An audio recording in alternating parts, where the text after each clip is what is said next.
Lu tau gak sih, apa bedanya formasi penjaga tahanan kejaksaan dengan penjaga tahanan Kemenkumham?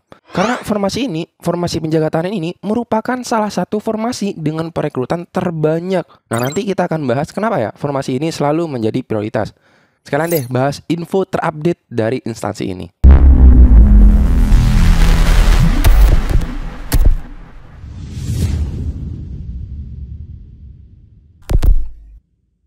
Selamat datang di Comment Channel. Oke, langsung kita bahas kenapa kebutuhan penjaga tahanan sangat masif ketika ada perekrutan ASN. Karena berdasarkan laporan World Prison Brief, jumlah narapidana RI terbanyak ke-7 di dunia pada April 2003, yakni sebanyak 275.518 orang. Wow, gila, gede banget. Terlebih lagi ya, tempat buat penampungan narapidana nih hampir semua over capacity atau kelebihan muatan. Dan ini yang gak kalah gokil. Menurut Dirjen Pemasyarakatan, negara keluarkan 2 triliun setahun untuk makanan napi. Makanan doang loh ini. Ini belum fasilitas, program-program, kebutuhan pegawai, tempat penampungan, banyak lah untuk mengatasi narapidana ini. Jadi masalah kayak gini tuh gak main-main. Narapidana banyak, lapas rutan pada penuh, anggaran tergerus habis, pegawainya minim. Inilah salah satu alasan mengapa formasi penjaga tahanan selalu menjadi prioritas utama dalam CPNS. Dari tahun ke tahun malah. Gak percaya? Oke, gue bakal tunjukin nih. Memang kedua instansi ini sedang gencar-gencarnya merekrut ASN di instansi masing-masing. Dan penjaga tahanan memang identik dengan formasi SMA atau SLTA. Kalau di kejaksaan ya, formasi penjaga tahanan itu 2.258 formasi. Sedangkan kalau Kemenkumham, per hari ini gue buat videonya, gue gak tahu jumlah aslinya berapa, tapi mungkin kurang lebih 1.000 lah ya. Karena dari 1.015 tuh ada formasi penjaga tahanan dan ada yang formasi khusus dosen. Oke, let's say 1.000 aja. Dan gue bakal ngekomparasikan dari tahun ke tahun. Lebih tepatnya 7 tahun terakhir. Berapa formasi penjaga tahanan Kemenkumham dan kejaksaan. Ini khusus penjaga tahanan loh ya, penjaga tahanan. Jadi untuk kejaksaan ya, ini sebenarnya mengalami uptrend nih. Gue gak tahu kenapa, mungkin memang karena akhir-akhir ini memang kejaksaan kayak membutuhkan pegawai. Dari tahun 2017 ini hanya formasi penjaga tahanan doang ya. 2017 itu ada 160, terus 2018 itu ada 309, 2019 itu ada 1000, 2021 itu ada 494, dan sekarang 2003 itu 2258. Nah nih grafiknya nih. Ini mengalami uptrend atau kenaikan dari tahun ke tahun. Dan ini hanya formasi penjaga tahanan. Kejaksaan tuh bukan hanya formasi penjaga tahanan doang. Ada jaksa, ada pengelola penanganan perkara, ada pengelola barang bukti, dan dokter. Jadi kalau dilihat ya tahun 2003, tahun ini maksudnya, itu rekor banget. Sampai tinggi banget tuh. Nah untuk Kemenkumham justru kebalikannya, mengalami downtrend atau mengalami tren yang turun.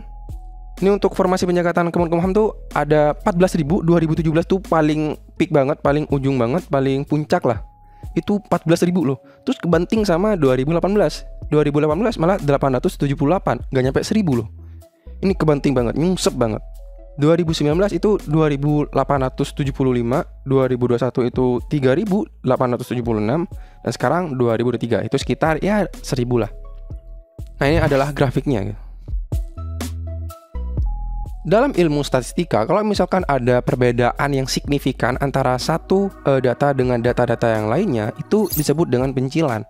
Ini sebenarnya kalau kita lihat ya, kalau kita hilangkan 2017, kita fokusin ke 2018 sampai 2023 sekarang ini, itu ya normal-normal aja.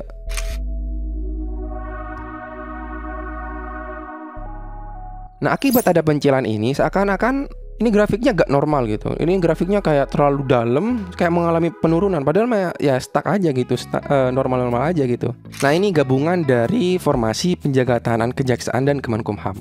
Nah kalau kita lihat nih ya, sebelum tahun ini, itu tahun 2023 ke belakang, itu Kemenkumham selalu ada di atas untuk formasi penjaga tahanan. Yang ketika ada CASN, itu Kemenkumham selalu berada di atas kejaksaan. Kenapa ini terjadi? Karena Kemenkumham emang erat banget dengan rutan dan lapas, yang memang sudah sepatutnya penjaga tahanan itu memang bekerjanya di rutan dan lapas. Dan ini sangat signifikan, dan hanya di tahun ini kejaksaan meningkat tajam, bahkan melebihi Kemenkumham. Jadi kesempatan emas buat kalian yang memang ngincar kejaksaan. Oke, tadi tentang formasinya. Sekarang kita lihat skor tertinggi SKD tahun 2021. Ini supaya lu termotivasi aja, Bre. Ayo salib, Bre. Gue bakal dukung lu.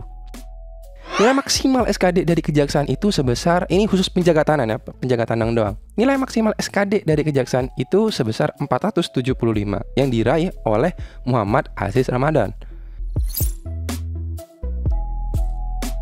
Dan nilai maksimal SKD dari Kemenkumham sendiri itu sebesar 491 yang diraih oleh Dendi Dwi Putra. Mari kita tepuk tangan dengan kedua peserta ini. Ini putri terbaik Indonesia nih. Pertanyaannya adalah, bisa nyalip gak lu, Bre? Bisa lah. Ayo, Koma Channel bakal ngusahain bantu lu. Lu bakal ke to the top level lah. Ya gak top banget sih. Setidaknya lu lulus aja.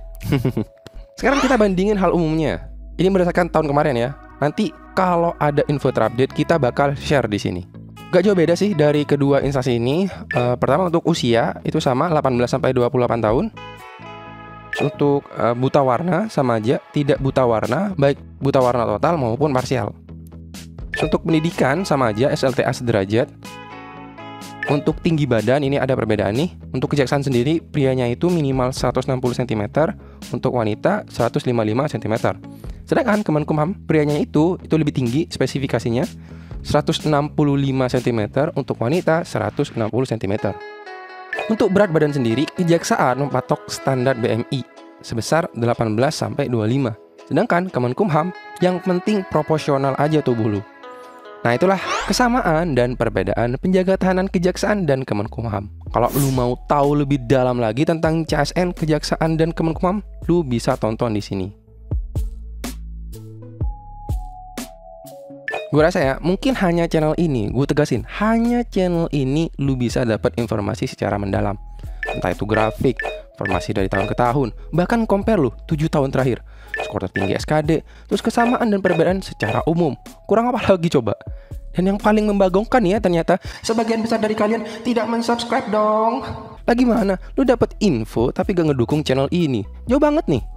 Serius, dukungan kalian kayak like, komen, subscribe itu ngebantu gua untuk tambah semangat lagi bikin konten. Lu bayangin aja, banyak channel YouTube yang berbayar supaya lu beli misal kayak paket SKD gitu, yang sebenarnya kalau kita udah beli ya biasa-biasa aja soalnya. Bahkan lu bisa searching jawabannya di Google.